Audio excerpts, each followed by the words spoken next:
Meus irmãos, a paz do Senhor Jesus, muito bom dia a todos. Quero em primeiro lugar agradecer ao Senhor pela oportunidade de estar aqui hoje, nessa bela manhã de sábado, dia 4 de janeiro de 2025.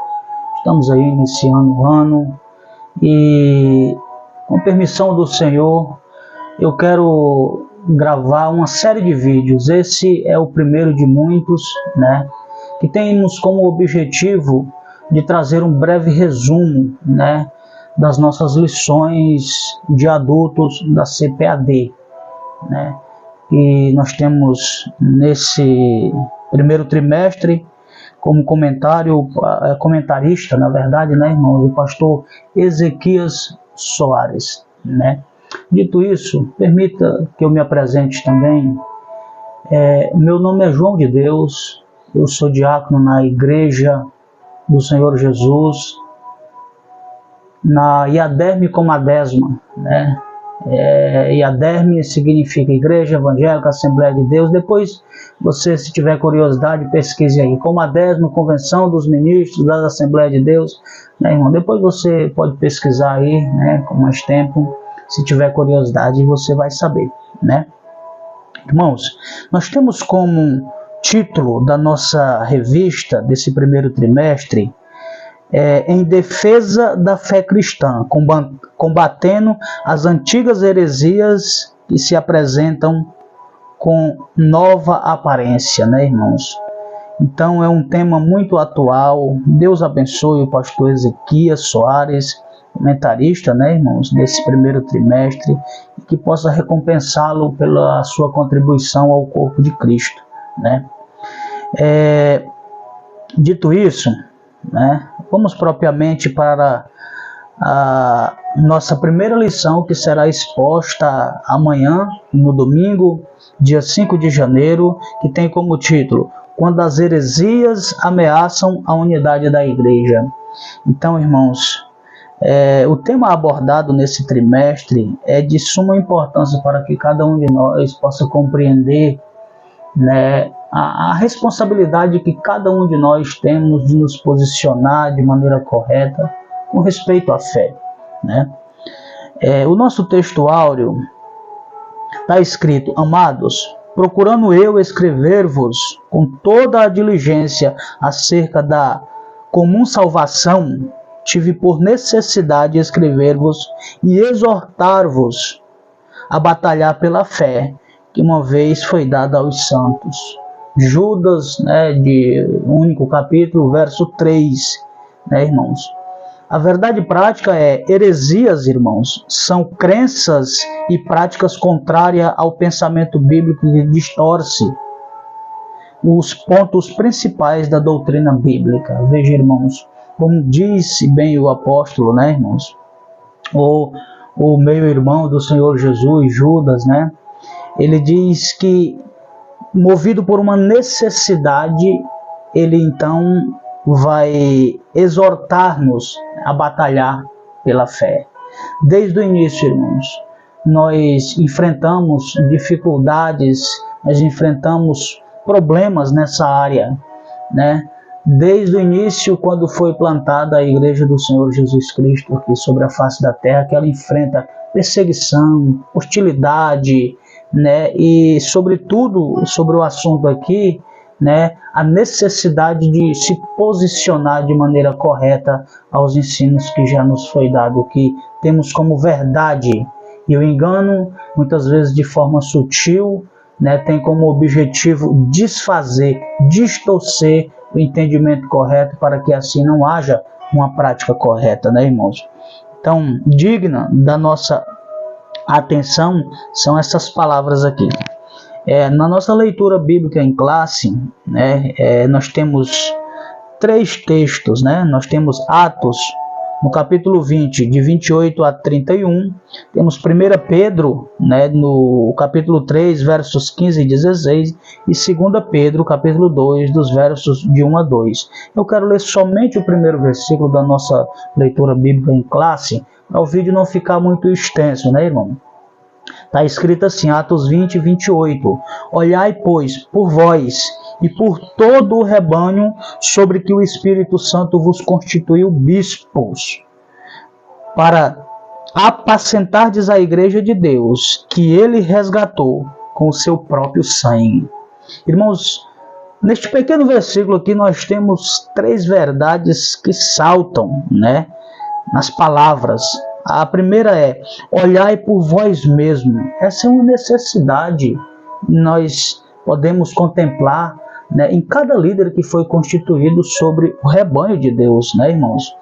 E em segundo lugar, por todo o rebanho. São 2 responsabilidades aqui que, segundo a Bíblia, os líderes, os bispos, os anciãos, os pastores têm, que é de olhar por eles mesmos, irmãos, e também pelo rebanho que o Espírito Santo vos constituiu, irmãos. E o final é muito interessante porque destaca o valor disso que foi entregue, a esse líder, irmão. Qual é o valor? Ele diz assim, que ele mesmo resgatou com o seu próprio sangue. Isso é muito importante, porque ao destacar isso, irmãos, nós percebemos que está sendo colocado aqui para nós o alto valor pelo qual esse rebanho que foi constituído a esse pastor valeu, o alto valor. O escritor aos Hebreus, quando fala sobre a luta contra o pecado, Hebreus 12, 4, diz o seguinte: na luta contra o pecado, vocês ainda não resistiram até o sangue. Isso é importante, porque aqui nós percebemos que o contexto, os nossos irmãos estavam vivendo perseguições, hostilidade, a ponto deles terem que pensar assim, o que eu vou decidir, o que eu quero, E o escritor exorta dizendo que ainda não chegamos na medida ainda, por que iremos desistir, E é interessante que a Bíblia fala que, por exemplo, em Deuteronômio 12, versos 23, diz que o sangue é a vida, irmão. Então veja quão sério é esse assunto que devemos tratar de forma tão cautelosa.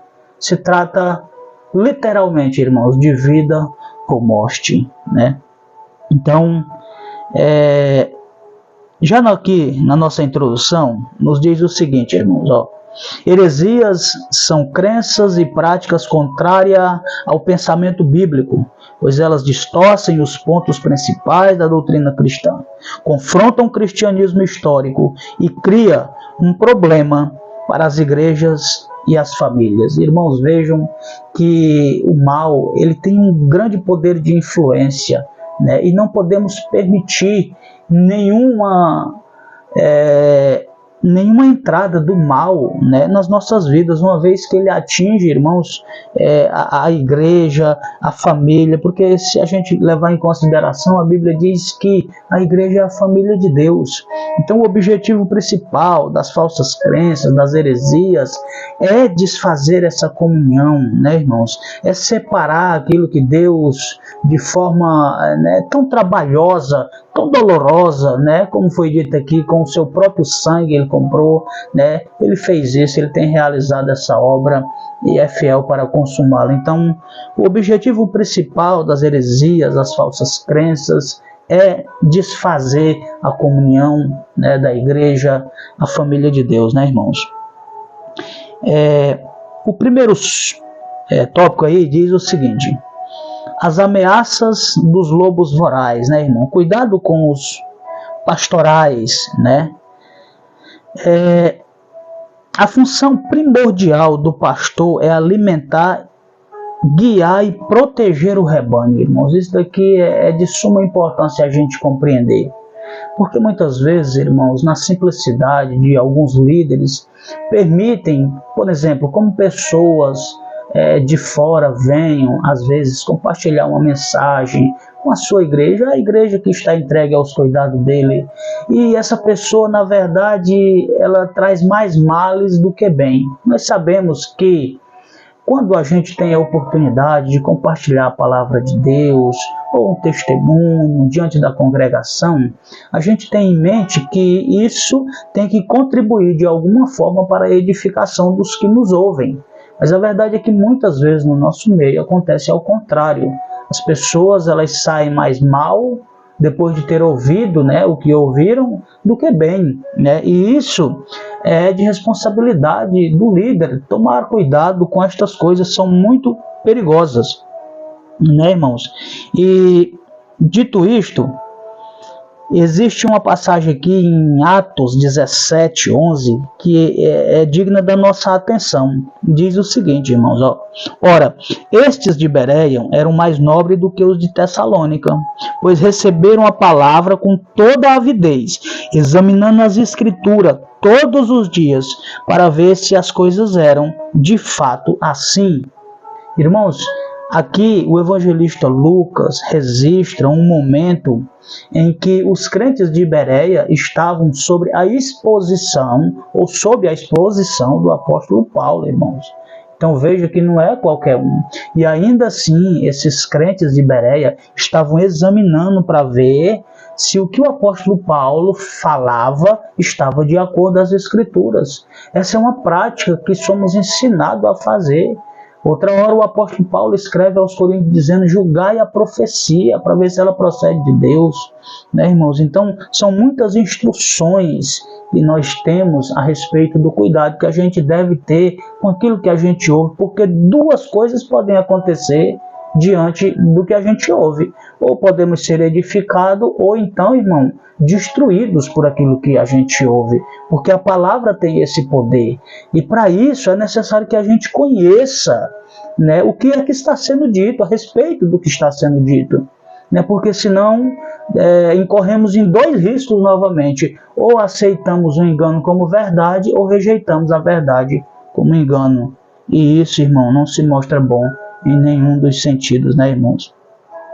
A exortação apostólica, irmãos, aos líderes da igreja visa proteger os irmãos e as irmãs das heresias e guiar todos na verdade do evangelho, né, irmãos? Então, não podemos negar, né? Porque olha a instrução que nós encontramos novamente do apóstolo João, na sua primeira epístola, capítulo 4, verso 1, diz assim: amados, não dei crédito a qualquer espírito, mas provem os espíritos para ver se procedem de Deus, porque muitos falsos profetas têm saído pelo mundo afora. Então, irmãos, é desde o início. Os apóstolos vêm combatendo de maneira muito fervorosa, os pais da igreja do mesmo jeito, e de lá para cá vem todos aqueles que entenderam, irmãos, verdadeiramente como se pratica a fé. No momento que eles se deparam com falsos ensinos, eles se posicionam de maneira inflexível, irmãos. Não podemos abrir mão da verdade e aceitar o engano. Amém, meus irmãos? Vamos aí para o segundo tópico. O segundo tópico trata-se de apologia ou apologética. O que é apologética? A definição, irmãos, apologética cristã é a defesa lógica e racional da fé cristã e de suas práticas, né? 1 Pedro, irmãos, capítulo 3, verso 15 diz assim: pelo contrário, santifique a Cristo como Senhor no seu coração, estando sempre preparados para responder a todo aquele que pedir a razão da esperança que vocês têm. Que instrução maravilhosa, né, irmãos? Às vezes, olhando, né, para essa instrução, a gente percebe, irmãos, que o termo traduzido aqui, responder, né, significa estar preparado mesmo para responder, né, com mansidão, no sentido de a pessoa ter consciência do que está falando, né? Não pode simplesmente uma pessoa perguntar algo a respeito da nossa fé e a gente simplesmente não saber, ou então dar uma resposta tão vaga como, por exemplo, a pessoa diz assim: o que é Deus para você? Aí a pessoa diz: Deus para mim é tudo. Tá, mas tudo o quê, né? A pessoa está pedindo uma explicação, né? Ela quer saber quem é Deus, né? Para outra pessoa. E a gente simplesmente não pode dar uma resposta vaga, né, irmãos? A gente tem que trazer, porque o sentido do texto aqui é exatamente esse: é responder tanto de forma formal. Por exemplo, se os crentes do primeiro século, eles enfrentavam muitas acusações diante de tribunais, né? Então, é como se fosse o apóstolo Paulo ali, né? Diante do rei Agripa, ele está expondo a fé dele, como é que ele entende que deve ser praticado. Ele está sendo acusado de uma coisa que ele não merece ser acusado. Então, a ideia de estar preparado para responder a qualquer pessoa que vier pedir a razão da nossa fé consiste nisso, né? Isso é muito importante para nós, né? Jesus mesmo disse que devemos amar a Deus de todo o nosso coração, de todo o nosso entendimento. E essa palavra aqui é importante para nós. O entendimento aqui é razão, irmão. É o psique, né? É expressar em palavras, em gestos, né? De todas as formas possíveis, de maneira que quem nos observa possa compreender como de fato deve ser praticada a fé, né, irmãos? Amém? Graças a Deus. Vamos avançando aí, irmãos, né? O terceiro e último tópico fala sobre o que são heresias, né, irmão?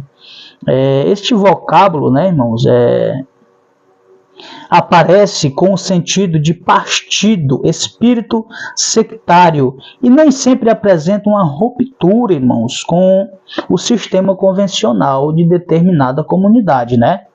Isso é interessante porque o que nós temos aqui é uma instrução a respeito do que significa exatamente isso. E talvez um dos melhores trechos das Escrituras para a gente compreender o que de fato significa essa palavra airesis, né, que é lá o termo original no grego, né, que aparece para nós como heresias, né, tem o sentido de partido, espírito sectário, né? O apóstolo Paulo escreve aos crentes de Corinto, na sua primeira carta, e diz o seguinte, no capítulo 1, verso 2, ele diz assim, ó, refiro-me ao fato de cada um de vocês dizer, eu sou de Paulo, eu sou de Apolo, eu sou de Cefa, eu sou de Cristo. Será que Cristo está dividido? Será que Paulo foi crucificado por vocês? Ou será que vocês foram batizados em nome de Paulo? Aqui é uma forte refutação sobre esse sentimento partidário. Um diz uma coisa, outro diz outra, um diz que pertence a uma coisa, outro diz que pertence a outra, outro diz que deve ser praticado assim, outro assim, né, irmãos? Eu creio que você que está me vendo está entendendo, né? E o quão maléfico isso é. A ideia de partido aqui, irmãos, é como se fosse, para talvez uma figura melhor para a gente entender, um partido político mesmo, né? Qual é a maneira que eles agem? Que cada um oferece uma proposta diferente, né? E era exatamente isso que estava acontecendo na igreja de Corinto, e o apóstolo adverte tanto eles como nós, porque a Bíblia diz que tudo que foi escrito, meus irmãos, foi para o nosso ensino. Nós que vivemos os últimos dias. Então, se essas coisas, irmãos, já eram tão evidentes, tão fortes, e se mostrava tão necessária ser combatida naqueles dias, o que podemos dizer nos nossos dias? Nós que estamos vivendo os últimos dias, onde nós somos ensinados que todas essas coisas maus, a tendência é só cada vez mais crescer no mundo. Afinal de contas, a igreja está num mundo que, segundo o próprio Jesus, tem um príncipe, e esse príncipe é mau. E antigamente, irmãos, ele combatia, né, era extremamente resistente à igreja de uma maneira, né, de uma maneira hostil e tudo mais. Graças a Deus ainda nós não temos esse regime, né, no nosso país. Mas eu acredito que não está muito longe, irmãos.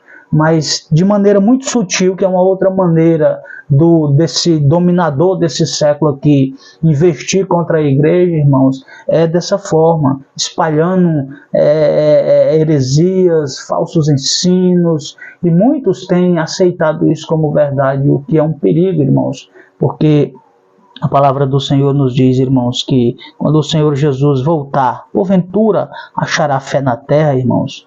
Então, se trata disso, meus irmãos, amém?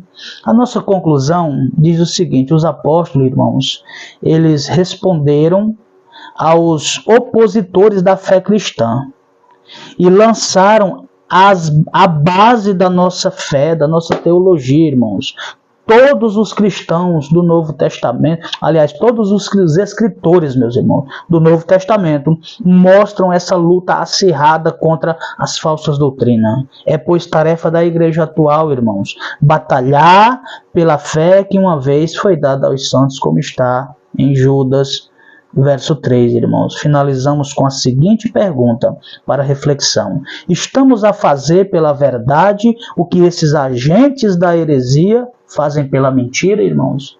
Essa é uma pergunta digna da nossa atenção, né, irmãos? Eu finalizo aqui deixando essa reflexão para que a gente possa ponderar sobre ela, né? E de fato, no momento que a gente tiver a oportunidade, nos posicionar como verdadeiros defensor da fé cristã, irmão. Ainda que isso nos custe a vida. Que o Senhor nos dê graça para que estejamos preparados para aquele momento, né, irmãos? Deus possa abençoar você que irá ver esse vídeo, né, ricamente. E como eu disse, esse é o primeiro de muitos. Se Deus quiser, toda semana nós traremos um breve resumo das nossas lições de adultos da CPAD de 2025. Amém, irmãos? Deus abençoe.